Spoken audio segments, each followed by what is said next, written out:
Hello friends, welcome back to my YouTube channel. जैसा कि thumbnail से ही पता चल गया होगा कि हम लोग प्रीवियस ईयर क्वेश्चंस की प्रैक्टिस करने वाले हैं। ये जो पीवाईक्यू की सीरीज हमने स्टार्ट करी है, बेसिकली इसमें ईयर 2000 से लेके 2021 तक जो भी टीजीटी पीजीटी एग्जाम्स कंडक्ट कराए गए हैं, उन सभी एग्जाम्स में आए हुए क्वेश्चंस का ये एक कलेक्शन है जिसको हम लोग ईयर वाइज प्रैक्टिस करेंगे फुल एक्सप्लेनेशन के साथ। फर्स्ट ऑफ ऑल हमने ईयर 2000 से स्टार्ट किया है एंड इस सीरीज के फर्स्ट पार्ट में हमने 48 क्वेश्चंस को डिस्कस कर लिया था एंड क्वेश्चन नंबर 49 से आज हम लोग कंटिन्यू करेंगे। So let's start. Question number 49 है, which part of the United States has been written about in Faulkner's fiction. Option है the northern, the western, the southern and option D the eastern. William Faulkner जो कि एक American author रहे हैं और इन्होंने अपने फिक्शन में यूनाइटेड स्टेट से के कौन से पार्ट को लिखा है, तो सही आंसर हो जाएगा the southern. The southern part of the United States has been written about in Faulkner's fiction. Clear, friends? And Faulkner was Nobel Prize laureate from Oxford, Mississippi. इनको नोबेल प्राइज मिला था, कब मिला था? 1949 में। 1949 में नोबेल प्राइज मिला था विलियम फॉकनर को। Faulkner was awarded Nobel Prize for his powerful and artistically unique contribution to the modern American novel. यहाँ से भी क्वेश्चन बना हुआ है पीजीटी 2016 में कि इनको नोबेल प्राइज किस लिए मिला था। तो अगर बात प्राइज की हो रही है तो और भी हम जान लेते हैं इनको अदर कौन कौन से प्राइज मिले हुए थे। तो सबसे पहले 1955 में इनको पुलित्जर प्राइज मिला था फिक्शन के लिए एंड उस फिक्शन का नाम क्या था? अ फेबल।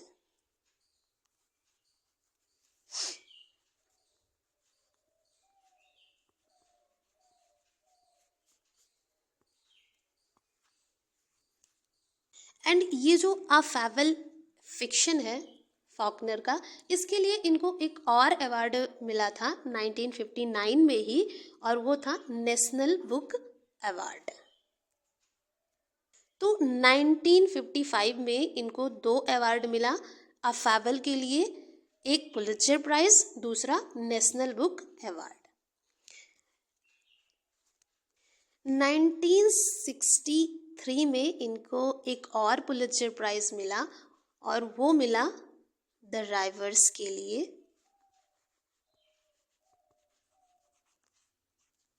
द राइवर्स ये जो फिक्शन है, ये एक इनका मोस्ट ऑटोबायोग्राफिकली फिक्शन है और ये पब्लिश हुआ 1962 में, और 1962 में ही ये विलियम कथफर्ड फॉकनर की डेथ हो जाती है और इसके लिए जो पुलित्जर प्राइज मिलता है वो 1963 में मिलता है, यानी कि पॉस्टुमसली मिलता है, मरणोपरांत।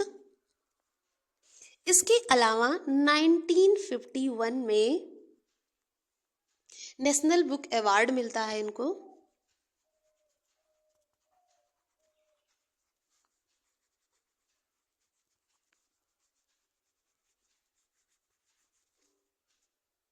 एंड ये नेशनल बुक अवार्ड जो मिलता है, ये 1950 में इनके स्टोरीज का एक कलेक्शन आता है जिसके लिए 1951 में नेशनल बुक अवार्ड मिलता है।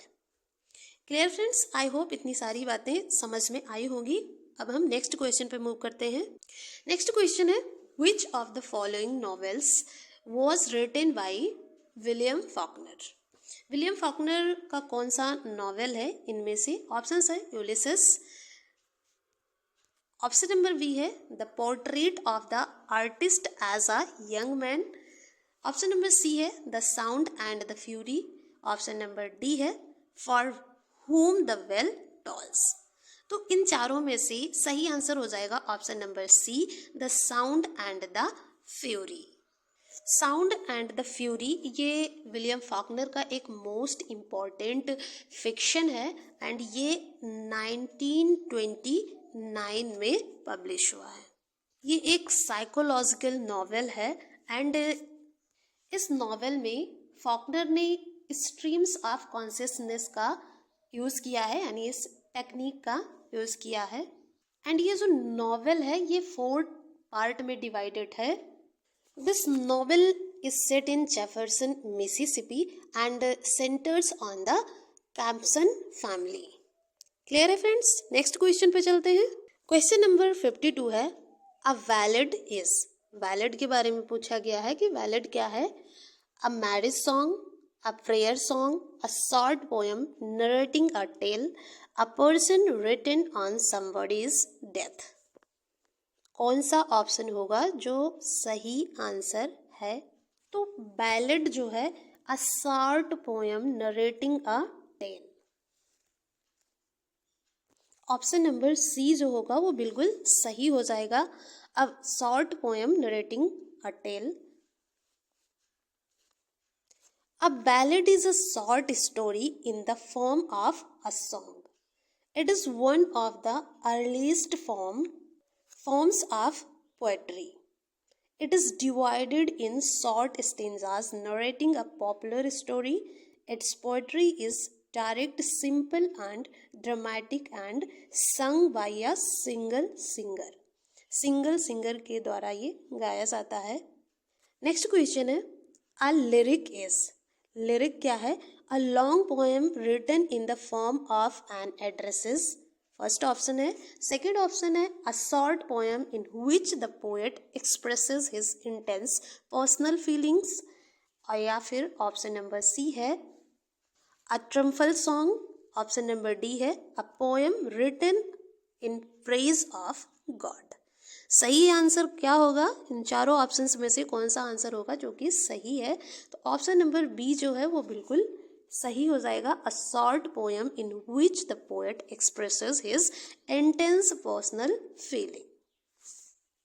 तो क्वेश्चन नंबर 53 का सही आंसर होगा ऑप्शन नंबर वी। लिरिक किसे कहते हैं? A lyric is a short poetic song in which poet expresses his personal thoughts and emotion in a purely personal and musical way।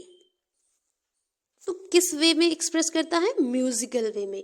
It is a rhythmic expression of strong emotions such as hope, despair, sorrow, fear, hatred, devotion, etc। Next question पे चलते हैं।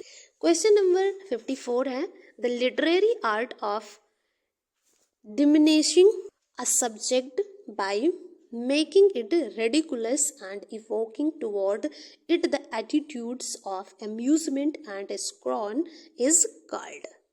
तो वो कौन सी literary art होगी? Allegory, satire, melodrama या फिर parody. Question number 54 का सही आंसर हो जाएगा option number D, parody. Parody जो एक लिटरेरी आर्ट है ये क्या करती है कि किसी सब्जेक्ट को, किसी विषय को कम करके, यानी किसी सब्जेक्ट को कमतर आंकने, और किस तरीके से कमतर आंकना, यानी उसको रिडिकुलस बना के, हास्यपद बना के उसको, एंड उसके प्रति अम्यूजमेंट यानी मनोरंजन और स्क्रॉन यानी कि तिरस्कार का जो नज़रिया पैदा करने की जो लिटरेरी आर्ट है उसको पैरोडी कहते हैं। सिंपल शब्दों में अगर समझें तो किसी विषय को रिडिकुलस बनाकर उसे कमतर आंकने यानी डिमिनिशिंग करने और उसके प्रति अम्यूजमेंट एंड स्क्रॉन का नज़रिया पैदा करने की जो लिटरेरी आर्ट है उसको पैरोडी कहा जाता है। आई होप समझ में आया होगा। नेक्स्ट क्वेश्चन पे चलते हैं। क्वेश्चन नंबर 55 है an iambic pentameter line contains. Iambic pentameter में कितनी लाइन होती है? 9 फीट, 7 फीट, 6 फीट या फिर 5 फीट। क्वेश्चन नंबर 55 का सही आंसर हो जाएगा option number D, 5 feet. 5 feet को पेंटामीटर कहा जाता है। बाकियों को भी देख लेते हैं। 6 फीट को क्या कहा जाएगा? तो 6 फीट को कहा जाएगा हेक्सामीटर।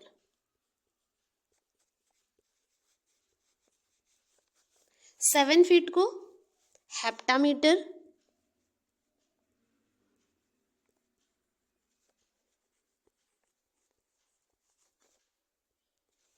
9 फीट को, जो 9 फीट होता है ये 9 फीट स्टेंजा होता है और इसको कहा जाता है स्पेंसरियन स्टेंजा।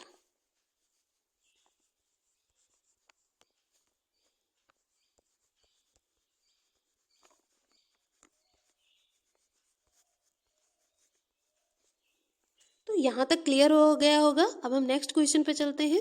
क्वेश्चन नंबर 56 है, a long poem telling the story of the leader of the whole community written in a narrative form and lofty style is called। क्या कहा जाता है? ऑप्शंस है a lyric, a short story, a drama. Option number D है an epic. तो option number D जो होगा वो सही आंसर हो जाएगा, an epic. An epic is a long narrative poem on a great and serious subject related in an elevated style and centered on a heroic divine figure on whose action depends the fate of a tribe, a nation or the human race। Next question है question number 57। Who defined tragedy in the following manner? Tragedy is an imitation of an action that is serious, complete and of a certain magnitude। तो ये जो tragedy की definition है इसको किसने दिया है, यानी किसने डिफाइन किया है? ऑप्शंस है Plato, option number B Aristotle, option number C है Shakespeare and option number D है लॉगिनस। सो इस क्वेश्चन का सही आंसर हो जाएगा Aristotle. Aristotle defines tragedy in 5th chapter as the imitation of an action serious, complete and of a certain magnitude in a language beautiful in different word with different kind of embellishment through action and not narration and through scenes of pity and fear bringing about the catharsis of these emotions in poetics. यानी कि Aristotle की जो book है poetics, उसमें chapter 5 में इन्होंने ये definition दी है ट्रेजेडी की। Tragedy is an imitation of an action that is serious, complete end of a certain magnitude. जो ट्रेजेडी है उसको इन्होंने बताया है imitation of an action. Action की नकल बताया है, एक्शन की नकल है जो serious, complete end of a certain magnitude, जो गंभीर, पूर्ण और एक सर्टेन यानी कि निश्चित परिणाम की है। यानी कि ट्रेजेडी एक एक्शन की नकल है जो गंभीर, पूर्ण और एक निश्चित परिणाम की है।